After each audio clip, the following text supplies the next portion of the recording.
In the wake of recent public protests in Jordan, rulers of Saudi Arabia, Kuwait and United Arab Emirates met with the country's king and pledged a $2.5 billion aid package to sustain the country's economy. Our West Asia Bureau Chief Daniele Pagani filed this report. Jordan's King Abdullah II has got a breather from the economic crisis gripping his country.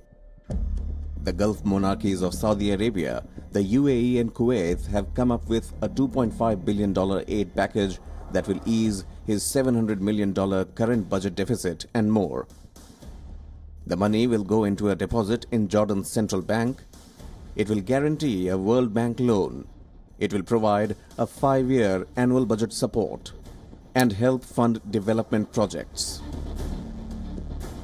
Jordan is a buffer state with very sensitive borders. Syria to the north, Iraq to the east, Saudi Arabia to the south, and to the west of the Palestinian territories.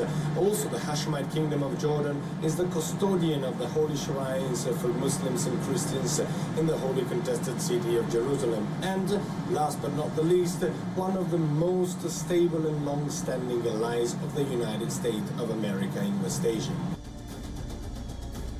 The aid package is timely and is a recognition of the role of the Hashemite kingdom plays in preserving whatever stability remains in the region. It accounts for the relative speed at which the Gulf monarchies stepped in, although with what conditions only King Abdullah and his advisors know. But above all, the king had a duty to his people. He was quick to accept the people's demand and sack an unpopular prime minister who was pushing through an IMF-dictated $723 million economic reform plan.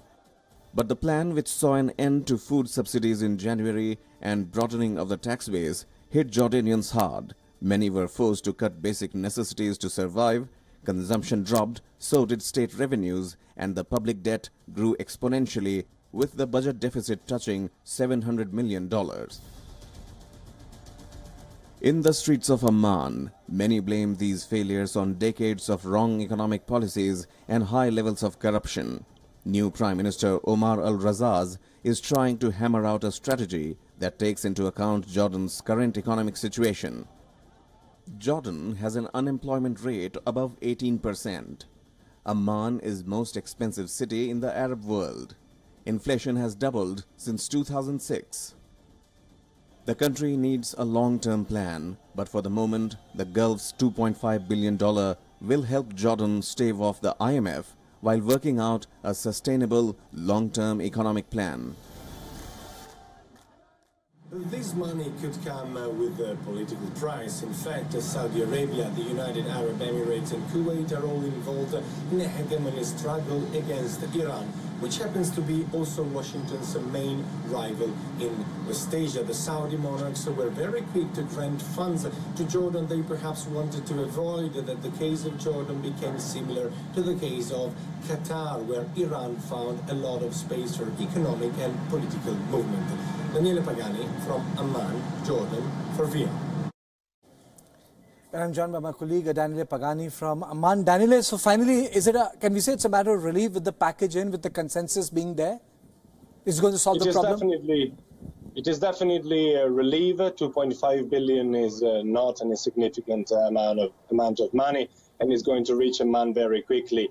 If you ask me if the problem is solved, well, the answer is no, because the contingent situation is just the result of at least 2 decades of wrong economic policies. Many blame the International Monetary Fund because it requested the government of Jordan to find a way to repay the debts that it ought to give to the Monetary Fund, the International. Daniele, reporting from Amman, was telling us about the way this package has been able to bring some stability when it comes to Mashfaq.